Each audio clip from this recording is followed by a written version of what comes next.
My perfect husband had an affair with my niece, who I raised like a daughter. All right, so this is a mess.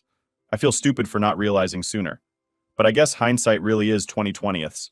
My husband and I have been together for years. We've had our ups and downs, but I always thought he was a solid guy, you know? The kind of husband you could rely on. The kind that maybe even other people rely on too. A little background because I think it helps explain why I'm so thrown here. My niece Anastasia is 23, and she's my brother's daughter. Her mom took off with some random guy ages ago, and my brother isn't what anyone would call reliable. He barely works, drinks more than he should, and honestly, it feels like he's got zero priorities. Because of that, Anastasia pretty much ended up with me and my husband as her stable family. I'd cook her meals, make sure she was getting her homework done, pick her up from school. You get the idea. My husband was great with her too, which, looking back, was probably part of the problem. For over a year, I'd started noticing her getting a little too interested in him. Like, she'd be very touchy around him, laughing a little too hard at his jokes, always complimenting him. She'd go on about how much she looked up to him, how he was such a role model and all that. And look, I told myself I was reading too much into it. That's on me. I even convinced myself I was just being paranoid, that it was probably just admiration and nothing more. I mean, he's 40 and she's practically family. Who would ever expect their husband to look twice at their own niece? But one thing stuck with me, even back then. There was this one time she insisted on ironing his suits. My husband always wears these expensive suits for work, and I told her it wasn't necessary, but she practically insisted. Said she wanted to help, wanted to be useful and all. It seemed like a small thing then, and I was busy with my own stuff, dealing with my 7-year-old daughter who was having a hard time adjusting to a new school. So I let it go. I figured she was just trying to learn some life skills or whatever, and yeah, maybe I should have seen that as a warning sign. Fast forward to 3 days ago, I was out of town on a business trip. I'd left my daughter with him since I knew he could handle her, or at least I thought he could. But the second day I'm gone, I get this text. It's from an unknown number, and all it says is, "You should know what's been happening between your husband and Anastasia." I remember staring at my phone, completely confused, thinking it was a prank. Who would send something like that? But there was this gut feeling that told me to dig a little. When I finally got home, I confronted him. I didn't have much proof, just that one anonymous text. But I think he could tell I was serious, and I'll never forget his face. The guy who always has an answer, always keeps his cool, was suddenly sweating and stammering. That's when he finally admitted it. He said, "It just happened once." Just happened. Once! Like that somehow made it better. He started going on about how he was sorry, how it wasn't planned, how they'd just been sitting around talking and one thing led to another. He tried to make it sound like it was this accident. Said they'd been bonding over everything Anastasia was going through with her dad, all the usual excuses. Said he felt sorry for her, like I hadn't done enough already by basically being her mom for most of her life. I kept asking questions. I wanted to know every detail, but I also didn't want to hear any of it, if that makes sense. And I swear, the worst part of it wasn't even his confession. It was finding out that this wasn't entirely her first time doing something like this. Turns out she's got a thing for older guys, especially ones in power or with some kind of authority. My husband's a successful business owner with a ton of employees, so apparently that made him her perfect target. She'd been telling people that she liked men who were more mature or more established. She didn't even hide it. What hurts the most is that I thought I knew her. She's my niece, someone I practically raised. The idea that she'd betray me like this, knowing all I've done for her, knowing how close I am to her, it just guts me. And maybe that's why I feel so betrayed, because it's not just about my husband's mistake. It's that she was so okay with hurting me. She could have had a guy her own age. Heck, she's beautiful, smart, she could get anyone. But no, she went for my husband. And what does my husband do to make it better? He says, she was just there, I was weak. Like somehow that's supposed to make me feel better? Like he was some helpless bystander as if he didn't make the choice himself. And the excuses just kept coming. He said they'd been drinking, even though he rarely ever drinks, and he didn't know what came over him. He said she was mature for her age, that he never saw her as just a kid. All this nonsense that doesn't excuse a damn thing. Now I'm stuck with this horrible choice. Do I throw it all away over this one thing? Part of me wants to kick him out right now, make him leave and never come back. But then I think of our daughter. How do I explain this to her? And as for Anastasia, I have no idea how I'll face her. She's not just some random girl who made a mistake. She's family, and she betrayed me in the worst way possible. She didn't even have the decency to hide it, to feel shame or guilt. And the way she looks at me now, with this smug little smile, it's like she thinks she's won something. I wish I could say I've made up my mind about what to do, but I haven't. My husband keeps trying to talk to me, trying to apologize, but I don't think there's anything he can say that'll make this right. And Anastasia, she's become this stranger to me. I feel like a fool for not seeing it sooner, for not stopping it before it got this far. All I know is, I can't just sit here and act like nothing's happened. Everything's different now, and it's tearing me up inside. So after my husband's "it only happened once" excuse, and my niece's smug face still fresh in my memory, I was about ready to pack up and leave everything behind. But as it usually goes, it's not that simple, especially when family is involved. Just when I thought I couldn't feel more alone or betrayed, my family stepped in, and not in a way that made anything better. The day after I found out, I had my mother come over. She knew something was wrong because I'd called her in a fit the night before. She shows up, acting concerned, asking all these questions. And as much as I didn't want to get into the whole mess with her, I just couldn't keep it in anymore. I told her everything, every disgusting detail my husband had admitted, and all the betrayal I felt from Anastasia. Now here's the kicker. Instead of being shocked or outraged, or even mildly surprised, my mom just looked at me with this sad, knowing face. And she said something like, "Well, honey, I knew she was troubled." I couldn't believe what I was hearing. My mother had known that my niece, the girl I practically raised, had these issues. She'd known that Anastasia was more than a little off, and she kept it to herself. My mom went on, saying she didn't want to add to the family drama, and that she'd hoped Anastasia would just grow out of it. She even admitted that she'd caught her acting strange a few times, but she didn't think it was her place to interfere. I felt my anger boil over. I snapped, asking why she hadn't said a word to me if she knew something was up. And do you know what she said? She said, "I didn't want to hurt you." Well, that ship has sailed, hasn't it?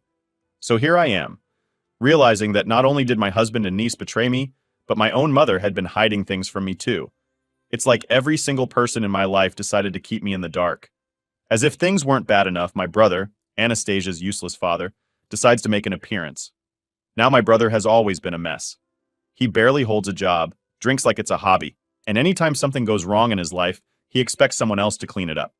He walks in, smelling like he hasn't showered in a week, and immediately starts asking for money. Yep, that's right. He's asking me for money, right after I told him about the mess his daughter made of my life. He didn't even react to what I'd just gone through. I'd barely finished explaining, and he's like, "So, you think you could help me out with a little cash?" It was unbelievable. Here I am, trying to keep my marriage and family from falling apart, and my brother is acting like it's just another day. I started telling him to get his act together, to take some responsibility for once, but he just shrugged and said, "She's her own person now, not my fault." Not his fault. He raised her, or, well, he was supposed to, but he failed at that just like everything else in his life. And then, as I'm trying to process all this, my mother decides to chime in, trying to calm me down. She's saying things like, "It's been hard on him too, and we all have our struggles." Meanwhile, my brother's just standing there, looking at his nails or whatever, like he's bored. I couldn't take it. I told him to leave. Told him that if he wasn't here to support me, he didn't need to be here at all. Of course, he made a big scene, acting all offended, but I didn't care. For once, I needed him to be a brother, and he couldn't even manage that. After he left, my mom sat me down and started talking to me like I was a child. She kept saying, "You know, your niece has had a hard life." Like I didn't already know that. But guess what? So have a lot of people. And they don't go around seducing their aunt's husband. It's like my mom was trying to justify it all. Like she wanted me to forgive Anastasia and just move on. She actually suggested I sit down and talk to Anastasia, like this was some kind of minor family misunderstanding we could patch up over a cup of coffee. I couldn't believe it. My niece betrayed me, my husband betrayed me, and now my mother's making me feel guilty for not being understanding enough? She even said something along the lines of, "She looks up to him so much. Maybe she just got confused." Confused? That's what we're calling it now? I looked at her and said, "Mom, you can't possibly expect me to just sit down and let this go." Her response? "Well, honey, sometimes family does things we don't understand." That's it. That's her advice. Just deal with it, apparently. I thought she'd be on my side, that she'd at least be mad with me, maybe even cut off Anastasia until she owned up to what she'd done. But no. My mother was practically making excuses for her, like I was being unreasonable for feeling the way I did. By the end of the conversation, I was exhausted. It felt like I'd lost everything. My husband was trying to excuse his behavior. My niece was completely unapologetic, my mother was playing peacemaker, and my brother was, well, my brother. Alone, betrayed, and angry didn't even begin to cover it. I felt like I was drowning, like every time I tried to come up for air, another family member was pushing me back under. I went to bed that night feeling more alone than I'd ever felt in my life. My husband kept trying to talk to me, but I couldn't look at him. I just kept seeing my niece's face, that smug little smile, and my mother's weak excuses running through my mind. All I wanted was one person to be angry with me, to tell me I wasn't crazy or unreasonable for feeling completely shattered by this. But instead, everyone was telling me to just let it go, as if that's even an option. After everything my family put me through, my husband's mistake, my niece's betrayal, my mom's lame excuses, and my brother's absolute disregard for anything that wasn't about his own selfish needs, I needed answers. I'd been fed all these excuses, but something didn't sit right. It felt too convenient, like everyone was in on some story that I was supposed to just accept and get over. But I couldn't shake the feeling that there was more to it. I started with my husband. He'd been giving me the silent, apologetic treatment, avoiding eye contact like he was afraid I'd throw him out any second. And maybe I should have. But after a night of barely any sleep, staring at the ceiling and replaying every memory of him and my niece together, I knew I had to know how deep this thing went. If there was any chance of me figuring out my next steps, I needed the whole truth. I sat him down at the kitchen table and I told him, no more lies. I want every detail, and I mean every detail. He looked like he wanted to throw up. His face got pale and he started stammering, saying he'd already told me everything, that it was just once and he'd felt terrible about it. But I didn't buy it. I pressed him, told him if he didn't come clean now, he'd lose any shred of respect I had left for him. That's when he started to crack. He told me there had been more times they'd been alone together, more moments where they'd shared these bonding conversations. He went on about how he'd felt fatherly toward her, like she needed guidance, and how he'd stepped in because he felt sorry for her. He said that she'd text him late at night sometimes, ranting about her dad, how her life was a mess, and how she wished she had someone like him. It was one of those late-night conversations where she'd called him up, supposedly needing help. And like an absolute idiot, he'd fallen for it. I asked if they'd met up, if she'd been over to our house without me knowing. And he hesitated. He actually hesitated, which was answer enough for me. I pushed, and finally he admitted it. Yeah, there were nights she came over, nights I was away or busy, and they'd talked in the kitchen until who knows when. He said it was all innocent, but the way he stumbled over his words told me he knew exactly how it sounded. He tried to backtrack, saying, I didn't think it would lead to, what happened. But I couldn't believe him. I was done believing anything that came out of his mouth. I sat there, listening to his pathetic explanations, and all I could think was how stupid I'd been. How had I missed all this? I'd given him every bit of trust, and he'd taken advantage of it. Then he mentioned something that threw me for a loop. He said, your mom was worried too. She told me once she thought Anastasia had issues. She said it was hard for her to grow up with your brother. My mom had known. She'd seen signs. She'd even talked to my husband about it, and she still hadn't said a word to me. She had been watching this all unfold and hadn't bothered to warn me, hadn't even dropped a hint. I felt my chest tighten with rage, so everyone knew something, everyone but me. I looked at him, feeling a weird mix of disgust and pity. Here was this man, who'd built himself up as this honorable, trustworthy guy, and he'd thrown it all away for some twisted need to be her hero. I walked out of that conversation feeling raw and empty. I had no idea what to do next, but I knew I couldn't stay in the house. I needed to clear my head, so I went for a drive. As I was out, I started thinking back on the little moments, all the things that should have been red flags. There were so many times she'd been a little too affectionate with him, times she'd complimented him in ways that felt off. But I told myself she was just adoring her uncle. I mean, who wouldn't, right? He was the only stable adult she'd had growing up. My next stop was my mom's. I wanted to hear from her own mouth why she'd kept this from me, why she'd let me walk around blindfolded while everyone else saw the truth.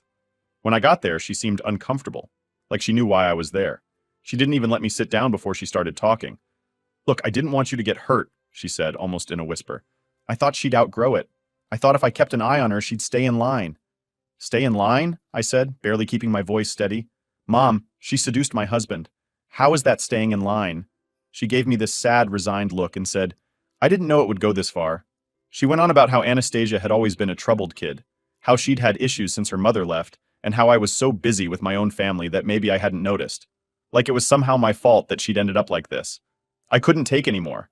I told her I was done with the excuses, done with everyone acting like this was just something I should forgive. I was boiling over with anger, not just at my husband and niece, but at my entire family for treating me like I was too fragile to handle the truth. They'd all let me believe everything was fine while they kept secrets, and now they were expecting me to just accept it. After that talk with my mom, I went home feeling a strange sense of clarity. I knew that whatever happened next, I couldn't rely on anyone but myself. Everyone else had failed me. I was on my own in this mess, and if I was going to come out of it, it'd be because I got myself out. When I got home, my husband tried to talk to me again, but I couldn't look at him without feeling sick.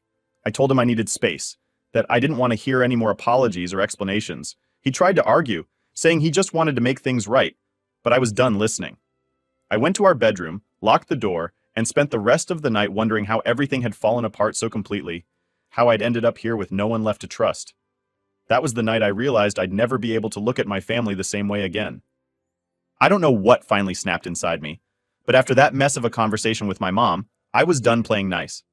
I'd been betrayed, lied to, and kept in the dark by practically every single person in my life, and I had had enough. So, when I heard that Anastasia had the nerve to stop by my house when she knew damn well I was home, I decided it was time we had a face-to-face. The moment she walked in, she had this smug little grin on her face, like she'd just won something. She didn't even look uncomfortable. She acted like she belonged there, like she hadn't done anything wrong. It was infuriating. I'd raised her, helped her through everything, been her mother figure when her actual mother was nowhere in sight, and this is what I got in return. She didn't even give me a chance to start. She looked around and asked, "Where's Uncle?" Like she wasn't just a guest, but had some right to be here. I told her he wasn't around and that we needed to talk, just the two of us. She shrugged, like it was no big deal, and plopped down on my couch like she owned the place. "Anastasia, what the hell were you thinking?" I started. I didn't sugarcoat it. I wasn't in the mood for pleasantries. I wanted her to understand just how deeply she'd hurt me. "I gave you everything. We took you in. I was practically your second mother." She didn't even flinch. She just crossed her legs and looked at me with this calm, almost bored expression. "Oh, come on, Auntie," she said, smirking. "You act like you're so perfect, but you didn't even notice what was going on." That was it.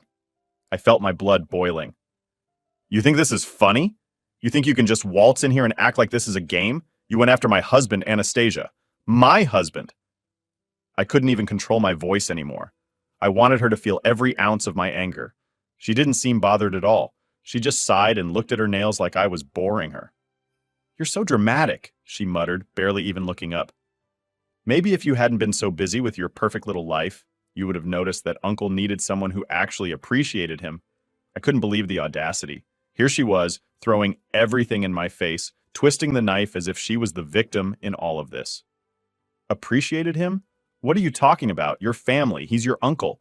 How do you not see how sick this is?" She just shrugged. "Family doesn't mean anything to me. It never has. Why should it?" She said it with this coldness that I'd never seen in her before. It was like she was a stranger.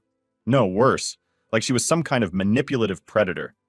She started going on about how she deserved someone like my husband, how he was wasting his time with someone who didn't understand him. She actually had the nerve to tell me that he was better off with her. "You're insane, Anastasia. This isn't normal. You need help." I spat at her, feeling a shiver go down my spine. She didn't react to that. Instead, she just smiled again.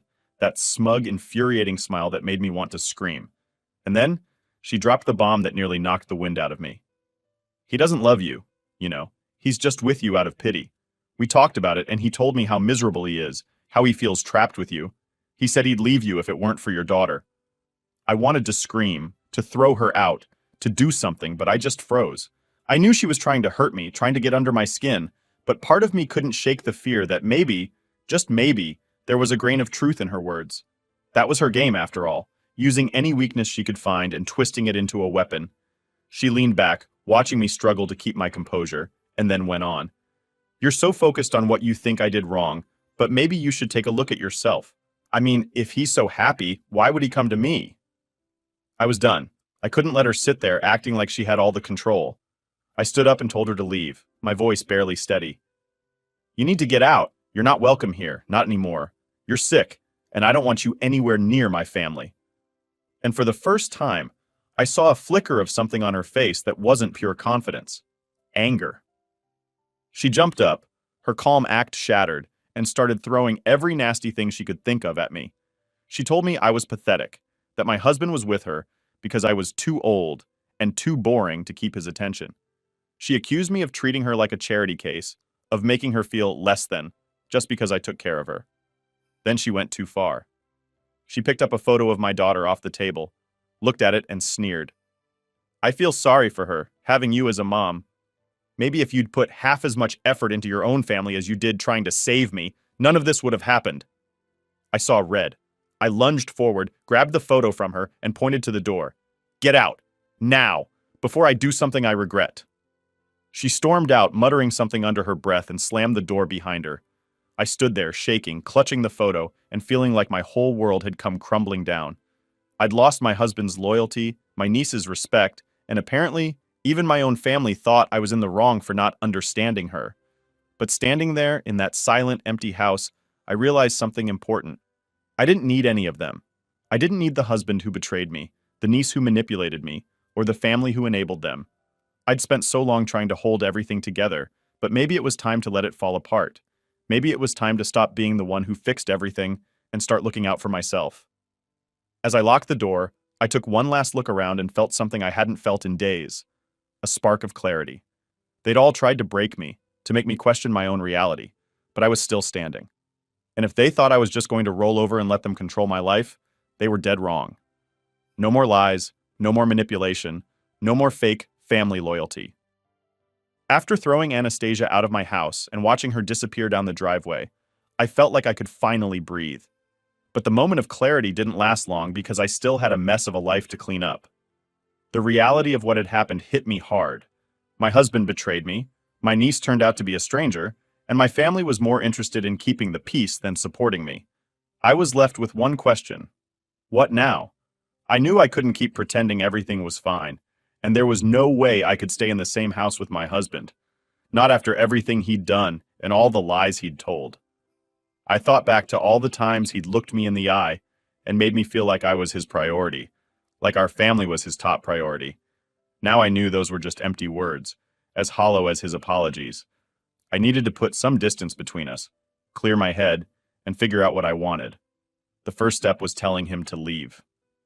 I went into the living room where he was sitting on the couch, looking as miserable as ever.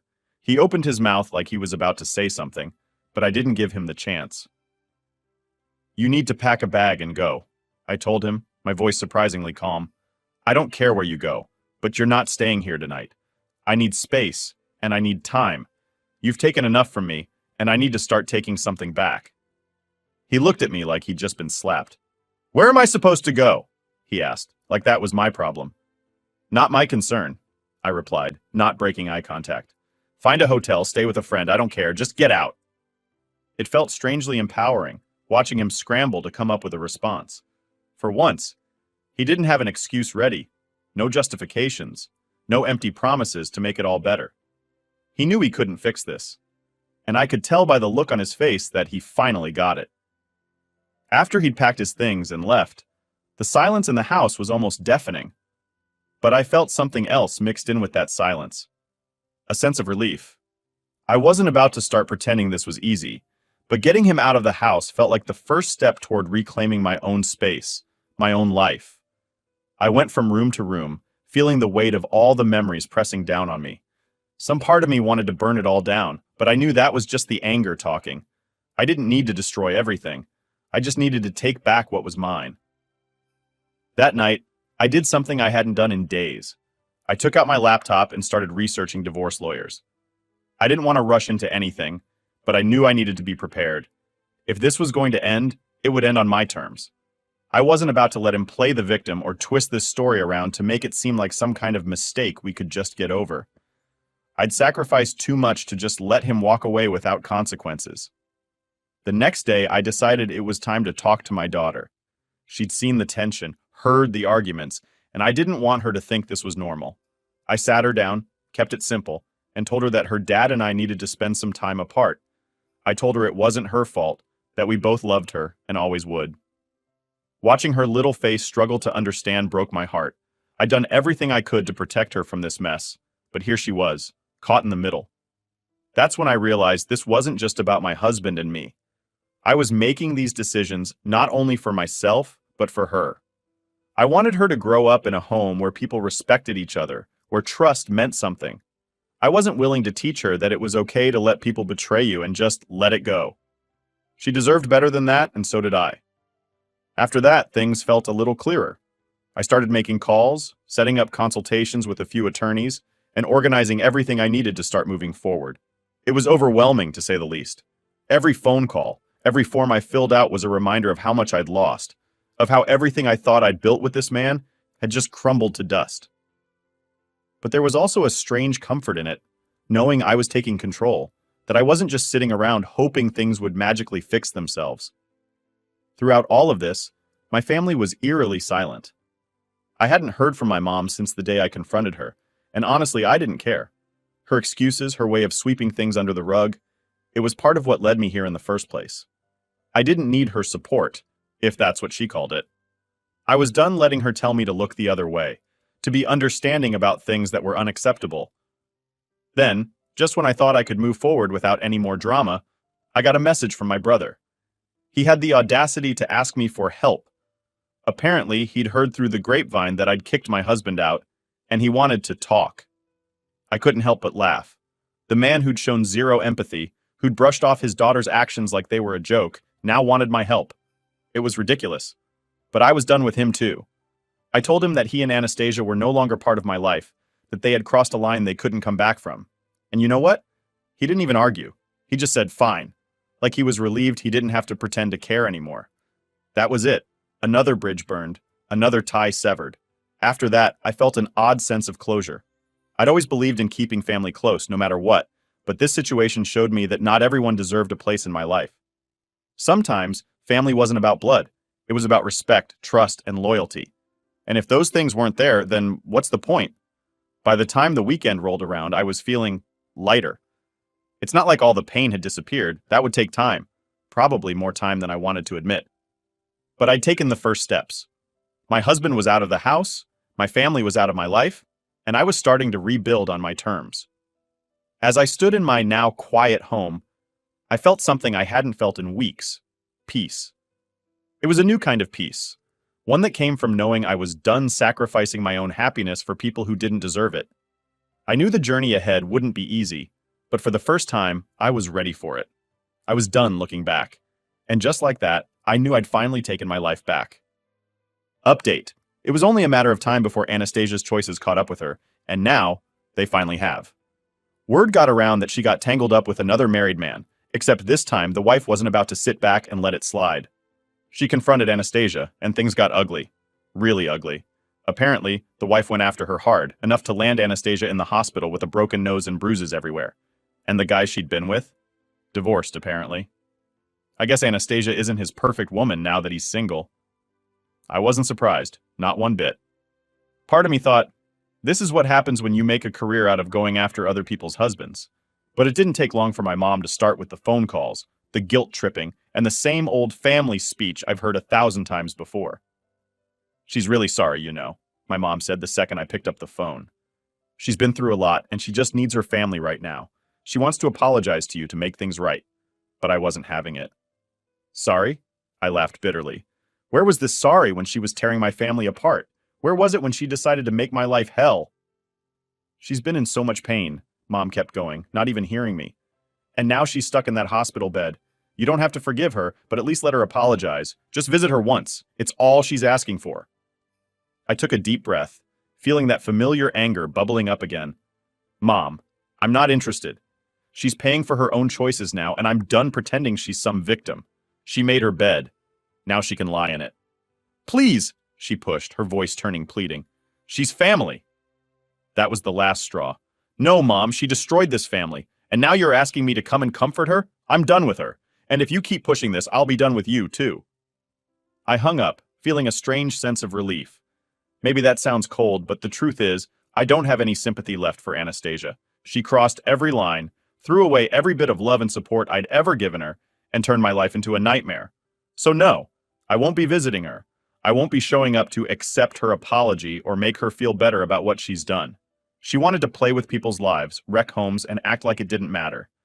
Now she's facing the consequences of that, and I'm not going to be her shoulder to cry on.